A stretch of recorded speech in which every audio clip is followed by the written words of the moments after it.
patología jurídica de la contratación. Así como las personas pueden enfermarse, los contratos, que son el pilar de muchas de nuestras relaciones jurídicas y económicas, también pueden presentar defectos o enfermedades que impiden que funcionen correctamente. Entender estas patologías es fundamental para cualquiera, desde un estudiante de Derecho hasta un emprendedor o un ciudadano común. Nos ayudará a saber cuándo un acuerdo es realmente válido, cuándo puede ser impugnado y qué consecuencias se derivan de sus imperfecciones. No todo lo que parece un contrato lo es, y un contrato con un defecto no siempre carece de cualquier efecto. Vamos a desglosar estos conceptos complejos de una manera clara y accesible. Para empezar, es vital establecer una distinción clara entre invalidez e ineficacia, aunque a menudo se usan indistintamente. Jurídicamente tienen significados precisos. Invalidez: piense en un contrato como un pastel que estamos horneando. La validez de ese pastel se refiere a si hemos seguido la receta al pie de la letra, usando los ingredientes correctos y las cantidades precisas. Si nos falta un ingrediente esencial como la harina o usamos uno prohibido, el pastel no saldrá bien. Jurídicamente, un contrato es inválido cuando, al momento de su formación, incumple con los elementos esenciales que exige la ley, como el consentimiento, el objeto o la causa, o si va en contra de una norma legal imperativa. El profesor Alessandri define la invalidez como la no conformidad del acto con las exigencias del ordenamiento jurídico para su plena eficacia. Por otra parte, la ineficacia se refiere a si ese pastel, continuando con el ejemplo del pastel, una vez horneado, cumple su propósito principal: ser comido y disfrutado. Un pastel puede estar bien hecho, es decir, es válido, pero si no hay nadie para comerlo. En los contratos, la ineficacia es la falta de los efectos que normalmente deberían de producir un contrato. Es decir, el contrato existe, pero por alguna razón no produce los efectos jurídicos deseados o esperados. ¿Cuál es la relación entre ambos? Generalmente un contrato inválido será ineficaz. Si el pastel está mal hecho, no se podrá comer. Sin embargo, no toda ineficacia implica invalidez. Un contrato puede ser válido, pero ineficaz temporalmente. Vamos a poner un ejemplo. Un contrato que depende de una condición futura, como te vendo mi casa si me gano la lotería. Y lo que es aún más importante, un contrato inválido, aunque no produzca sus efectos típicos, puede generar otros efectos jurídicos o residuos que deben ser regulados, o incluso pueden ser salvados parcialmente, tal como lo dice Emilio Betti. Nos recuerda que la ineficacia es muchas veces la sanción típica de la invalidez, pero no la única manifestación de falta de efectos. También hay que tener en cuenta los grados de invalidez. Los grados pueden ser nulidad absoluta y nulidad relativa. Aquí llegamos al corazón de la patología contractual, los dos grados principales de invalidez. Es crucial entender sus diferencias para determinar las consecuencias legales. Tenemos la nulidad absoluta. Piensen en la nulidad absoluta como una enfermedad gravísima y terminal del contrato. Casi una malformación del acto con la ausencia más radical de los elementos puede generar una apariencia de contrato. Por lo tanto, es necesario que un juez intervenga para declarar esa invalidez y sus consecuencias. No es la nada, porque ha generado una apariencia que necesita ser desvirtuada legalmente. Para ellos, los supuestos de inexistencia se reconocen a casos de nulidad absoluta. El profesor Messineo criticaba que la inexistencia no tiene efectos jurídicos concretos que no puedan ser explicados por la nulidad. Los efectos de la nulidad: tenemos la retroactividad y la restitución.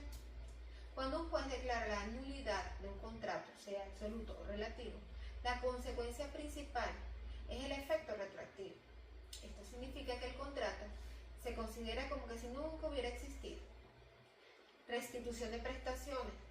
La consecuencia lógica de la retroactividad es la restitución.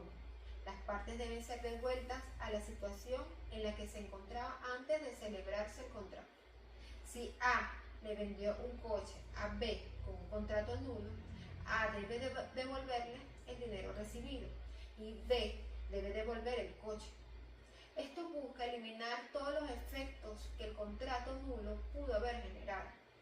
Puig-Brutau señala que la restitución es la consecuencia ineludible de la nulidad, buscando restablecer la situación preexistente. Desafíos prácticos de la retroactividad. Pensemos en contratos de duración, como un arrendamiento, un alquiler nulo. ¿Cómo se devuelve el uso del inmueble durante el tiempo que se habitó? Aquí la restitución se complica y a menudo se resuelve con compensaciones monetarias. Otro ejemplo, ¿qué pasa si el bien vendido ya no existe o se ha deteriorado? La ley prevé soluciones para esta situación. También están los efectos frente a terceros. Un punto delicado es cómo la nulidad afecta a terceros. Si el contrato entre A y B se anuló, pero B ya le vendió el bien a un tercero de buena fe que vendría siendo C, pierde C su derecho. Aquí la ley busca equilibrar la protección del tercero de buena fe con la necesaria de sanear ese acto nulo. Generalmente se protege el tercero adquiriente de buena fe, especialmente si se trata de bienes muebles o si se cumplieron los requisitos de publicidad como registros. Por otra parte, tenemos la nulidad en el derecho al trabajo. Este es un ejemplo excelente de cómo las figuras del derecho civil se adaptan a otras ramas. El derecho al trabajo ha alterado significativamente la aplicación de las teorías civilistas de la nulidad. El contrato de trabajo tiene una naturaleza especial. El trabajador es considerado la parte más débil de la relación. Si aplicáramos la nulidad civilista de forma estricta, con su efecto retroactivo, se producirían graves injusticias. Imaginen un contrato de trabajo nulo desde el inicio, por ejemplo, porque la empresa no tenía la licencia necesaria. Si se aplica la retroactividad, el empleador podría reclamar la devolución de todos los salarios pagados. Pero, ¿cómo podría el trabajador devolver las horas de esfuerzo y tiempo ya invertido? Es imposible. Por esta razón, la doctrina y la legislación laboral, como estamos explicando, han establecido un principio protector. Aunque un contrato de trabajo sea declarado nulo, los servicios ya prestados por el trabajador se consideran válidos y deben ser remunerados. Es decir, el trabajador siempre tendrá derecho a cobrar su salario por el tiempo que efectivamente trabajó, independientemente de la nulidad del contrato. Esto se fundamenta en los principios del derecho al trabajo, especialmente el de protección al trabajador, la irrenunciabilidad del derecho y el principio de realidad. La sanción de nulidad es cuando el contrato viola una norma de orden público o buenas costumbres, es decir, una ley fundamental que protege el interés de toda la sociedad, o si le falta un elemento esencial tan básico que el contrato no puede ni siquiera considerarse como tal. Ejemplo sencillo: un contrato para vender un parque nacional, ya aquí tenemos un objeto ilícito. Un contrato donde no hay verdadero acuerdo de voluntades entre las partes, o una escritura pública que exige la presencia de un notario y no la tiene. Características claves a destacar. Como principal característica tenemos la tutela del interés público general. No protege a una persona en particular, sino a la sociedad o al sistema jurídico. Puede ser alegada por cualquiera, no solo las partes, sino cualquier persona, con un interés legítimo, incluso el juez de oficio, por su propia iniciativa puede declarar. Si un contrato ilegal llega a un tribunal, el juez debe declararlo nulo. Es insubsanable o inconformable. El contrato absolutamente nulo no puede ser curado o validado por la voluntad de las partes ni con el paso del tiempo. Lo que nació nulo, nulo permanece. Es imprescriptible. Generalmente la acción para pedir la nulidad absoluta no tiene un límite de tiempo para ser demandada. Esto significa que incluso años después se puede impugnar. Por otra parte tenemos la nulidad relativa. La nulidad relativa es como una enfermedad que tiene cura o una que afecta solo a una de las partes. Ocurre cuando el contrato incumple una norma que protege un interés particular de una de las partes contratantes. Vamos con unos ejemplos sencillos. Un contrato firmado bajo error, compras algo pensando que es oro y resulta que es cobre. Dolo, te engañan para que firmes. O violencia, te obligan a firmar bajo amenazas. Un contrato celebrado por una persona incapaz, como por ejemplo un menor de edad, sin la debida representación legal. Esos son algunos ejemplos. Características claves a destacar. Tutela un interés privado particular. Protege solo la parte que ha sido afectada por el vicio o la incapacidad. Solo la parte afectada puede pedirla. Únicamente quien sufrió el vicio, el engaño, la amenaza, o el representante de la persona incapaz puede solicitar la anulación. El juez no puede declararla de oficio. Es subsanable o confirmable. Si la parte afectada, una vez que el vicio ha desaparecido, por ejemplo, ya no hay amenaza o ya descubrió el engaño, decide de forma voluntaria mantener el contrato. Este se confirma y se vuelve plenamente válido desde su origen. La confirmación es una renuncia al derecho de anular. Es prescriptible. A diferencia, esta acción de nulidad relativa se puede pedir. Tiene un plazo de tiempo para ser ejercida, generalmente unos años. Si ese plazo pasa y la parte afectada no actúa, el contrato se sana y ya no se puede anular. También debemos tocar el siguiente punto, la inexistencia. Se aborda la inexistencia desde un debate doctrinal.